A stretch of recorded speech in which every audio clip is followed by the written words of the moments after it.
Port style cherry Merlot.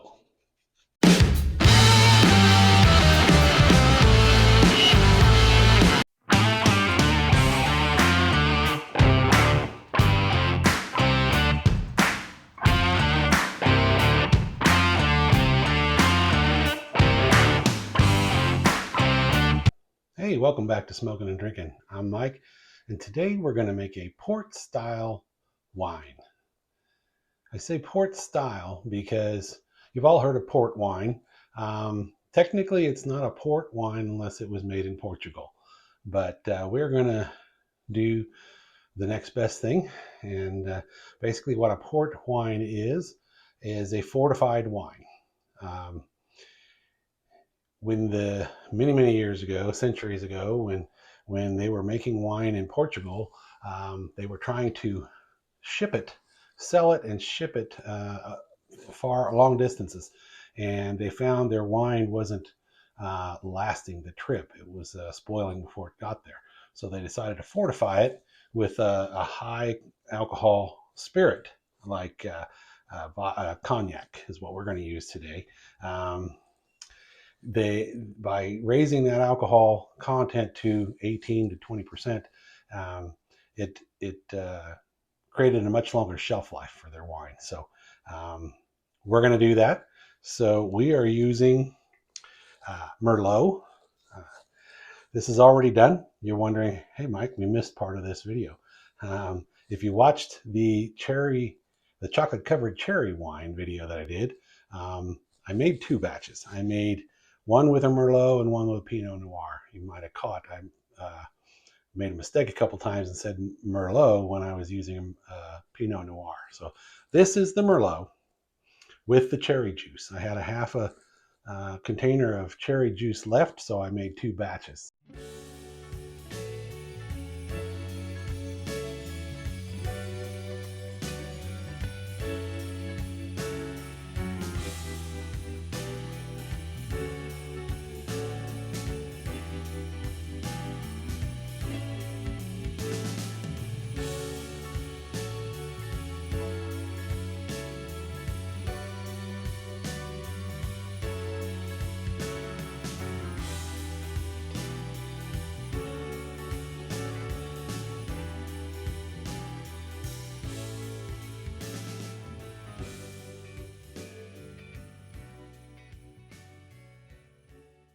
Show you a little bit of the clips there, but you can watch the full video.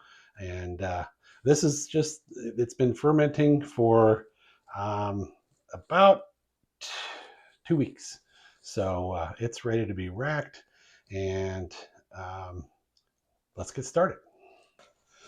You might be able to see here that I got kind of a mess. It got pretty active, and we had a bit of a volcano, a wine volcano. I had it in a pan, as you can see here. Got some overflow in the pan. It wasn't too bad. Most of it was contained to the airlock, but that's a little crunchy on top there. But it's okay. It's all on the outside. It's not going to hurt anything. I'm just going to set this over here in the pan, and had to put a band on it to hold the stopper in place. It wanted to pop out, so that's nice and crunchy too. But first thing we're going to do is rack this to a pitcher, and I can already tell you, if I'm going to add this whole 750 milliliters of Hennessy cognac, that's going to be more than a gallon. So I'm going to need a bigger pitcher. So let me go get something a little bigger than that. I'll be right back. All right. Got our bigger vessel in the sand tub. As with everything else, all our tools have been sanitized in the Star Sand solution. Set this here for just a second. So we've got this is a 1 1/3 gallon pitcher. That should work better. Normally, since this is our first racking,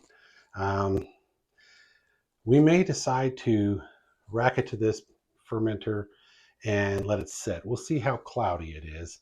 doesn't really hurt. Cloudy doesn't affect taste. It's one of those measurements that the wine experts use when they're judging wines. Only people going to judge this are my family. It doesn't hurt to have a little sediment in there. So we may let it sit, we may not, but a little. It's not. It's just aesthetically pleasing to have a clear wine, but it doesn't affect the taste. So we'll see how it is when we rack it. First thing we should do before we rack it, we haven't taken a gravity reading, so we don't know exactly where our alcohol content is. I'm sure it's done, but we need to check to make sure. We might be surprised. It might still be fermenting and we have to wait anyway. If it is, we'll rack it and let it sit. We'll kill two birds with one stone. But let's just get a reading here. We got our glass cylinder and our hydrometer and our turkey baster. Let's just put some in here and see where our alcohol content is.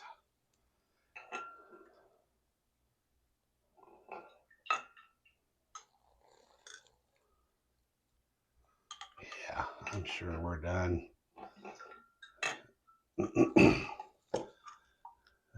Oh yeah, I can see that already. You might be asking, how do you know it's done? Well, we know we started at 1.10 for our starting gravity, and now we're reading at 0.994. So we know that if we get it down to one specific gravity of 1.0, that's our target point. Anything lower than that is gravy. So we are at, like I said, 9.994. So let me grab my handy dandy calculator, which happens to be my cell phone.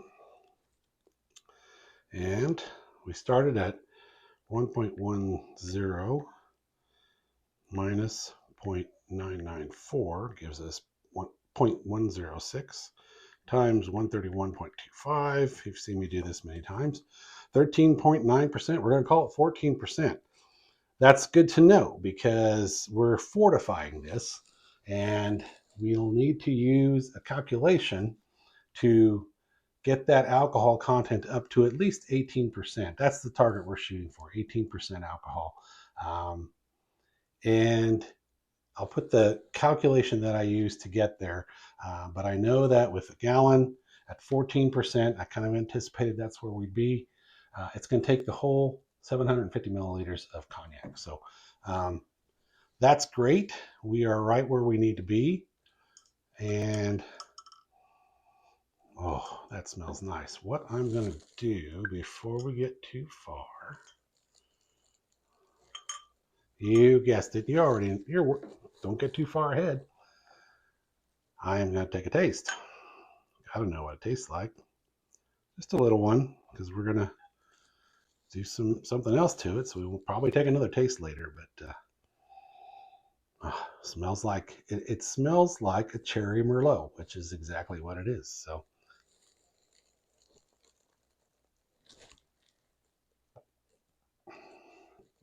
oh boy, I could bottle that right now. That'd be perfect. Oh, definitely have that Merlot, that bold, the bold mouthfeel. You can taste the alcohol. You got a little bit of that alcohol burn on there, and definitely the cherry. Cherry comes through on the backside. So that is great. All right. It's, like I said, it's not perfectly clear, but it's not too bad. So I think we're going to go ahead and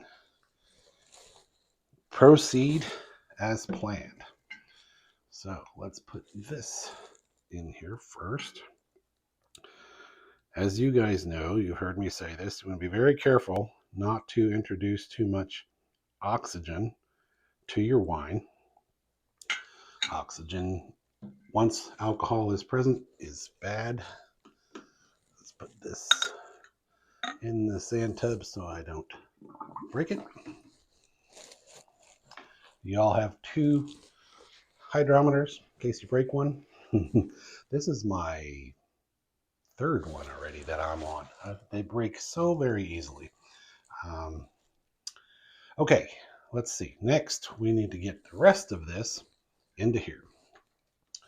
So we'll take our auto siphon and our tubing.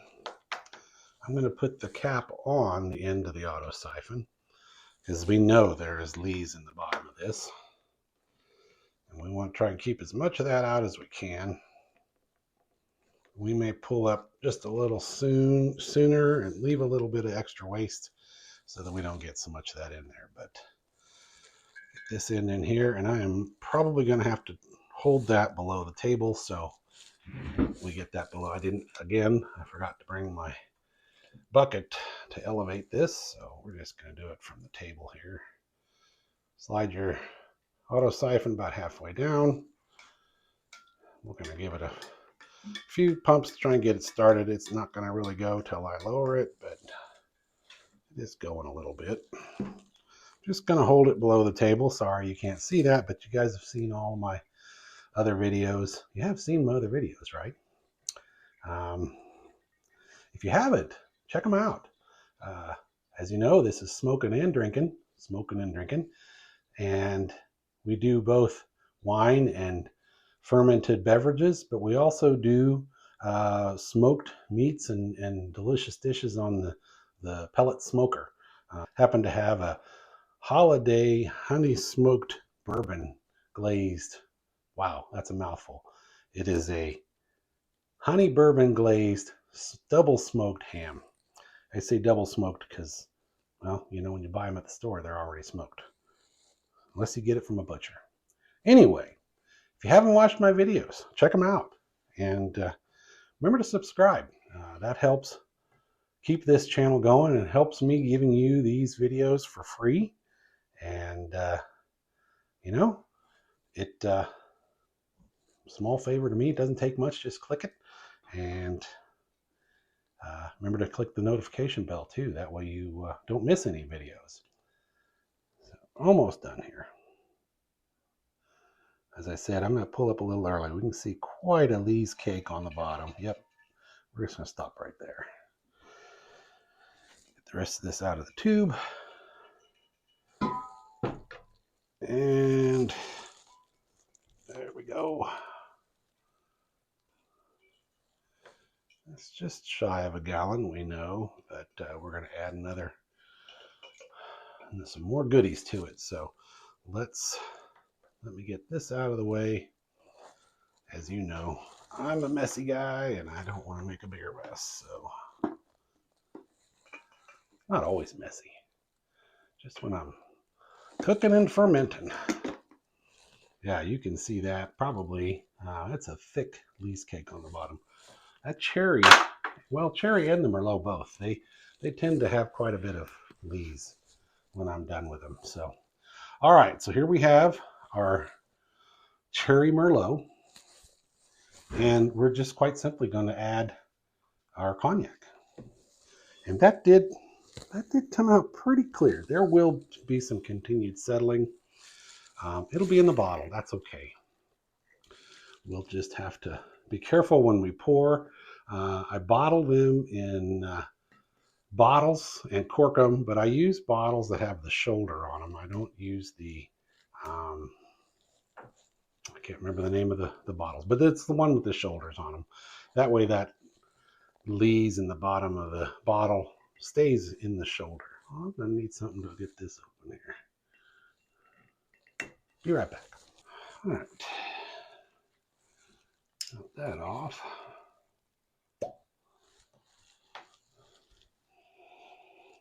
You might be thinking, Mike, why are you using such an expensive bottle of cognac to fortify this wine? Well, I don't drink a lot of cognac. This has been sitting in our cabinet for almost a year.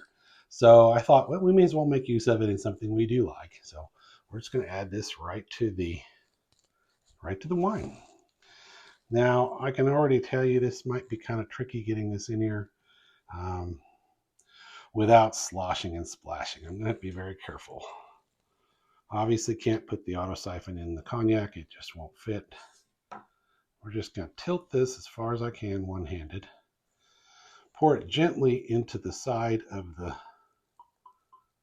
on the side of the fermenter, and just let it run down the side of the glass. Yeah, see, I'm not making any excessive bubbles. I don't see any bubbles really. Just gonna go slow. Slow is smooth and smooth is fast. My Mrs. Smokin and Drinkin really loves port wines and fortified wines. We may want to back sweeten this a little bit. She likes sweet port wines. Generally, they're a little sweeter. We'll taste it if we need to. We'll add some sugar. We'll probably add some potassium sulfate and potassium metabisulfate just to make sure. It's such a high alcohol content. It's unlikely that the yeast that is in there will be able to ferment any further, but just to be safe, so we don't create any bottle bombs, if we do back sweeten it, we will add some 8s and 9s, as they say, to make sure it doesn't explode. Continue fermenting. All right, we're getting close here.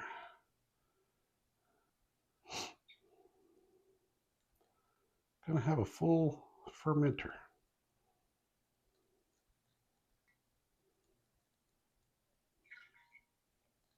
Easy. Slow and easy.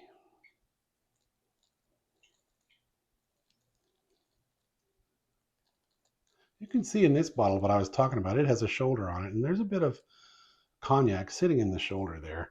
That's how you trap whatever lees might be in your wine bottle. Obviously, there's nothing in here. This is pure distilled cognac. So, all right, that was big enough. I'm sure the gallon pitcher wasn't going to be enough, so glad we did that. You can definitely smell the alcohol now, but strangely, it's really brought out the cherry scent in there. I didn't get the cherry on the nose so much before, but adding that alcohol has really elevated those fruit flavors, fruit smells to it.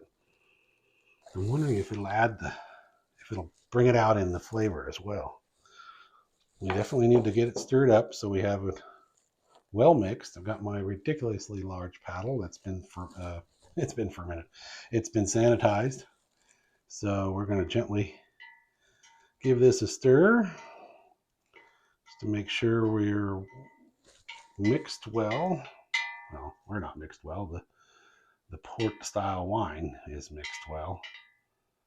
Oh, I can tell already this is going to be really good.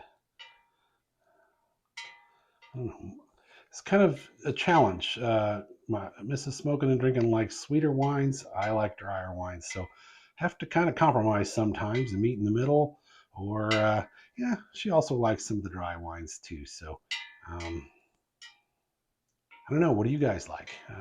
Let me know in the comments. As I mentioned earlier, I think I mentioned it, we're very close to Christmas time. Just a few days away. You can see by my shirt that I have on. We are having a large group of family over to the house. So we're going to have the smoked holiday ham that I mentioned, and we may have this, we may not. It may take some age to get it to where it's really good. We may have a small sampling of it, but I have plenty of other wines and meads that I've made. Many of them are on video. You check those out. But let me know what you guys do for holiday traditions.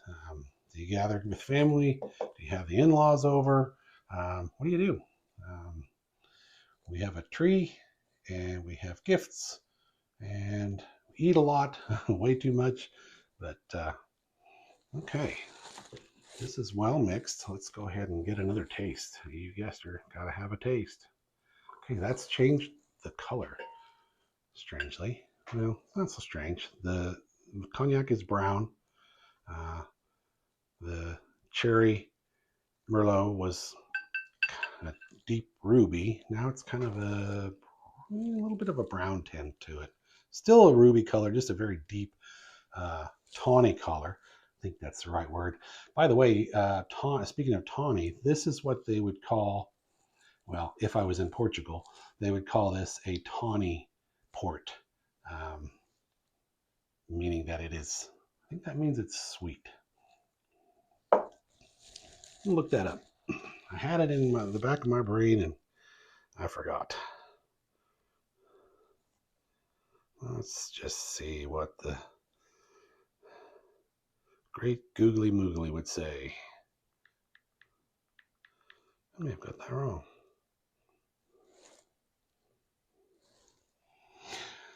All right, so they say ruby port is aged in large tanks with minimal oxygen exposure, while tawny port is aged in wooden casks with more exposure to oxygen and wood. Okay, well, we're not really doing either.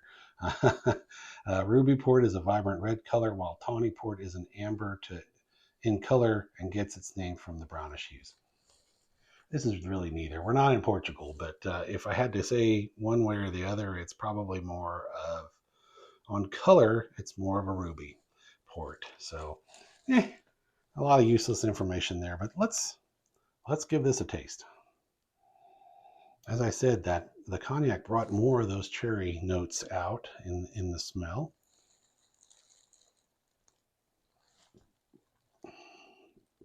Oh boy. Definitely elevated the alcohol content, but it's really, as expected, the cherry flavors are coming out a little more. And that Merlot, it's like it accentuates those flavors that were in there. It's not too much of an alcohol bite. You know, cognac is a sipping drink. You sip it slow, and sometimes you warm them. This is room temperature, obviously, but a lot of times you have to sip it because it's such a high alcohol content. This is, I believe this was 40% alcohol. I believe it doesn't say on here, but I believe it was 40%. It's there somewhere. Doesn't matter. Again, the calculation that I went through to get at how much cognac, I was shooting for 18%. We were at 14%, so it took just under 750 milliliters to get it to 18%. So I don't have the complex scientific equipment to actually test it, but through calculations, we know that we're pretty close to 18%. So I think we're going to bottle this. You've seen my bottling videos. If not, check one. There's one out there called Bottling Day. Check that out. I'll put a link in the description. But we'll get this bottled, and I'll probably do a short in a year and talk about the tasting. We've talked a little bit about taste. Let me have another taste here. So.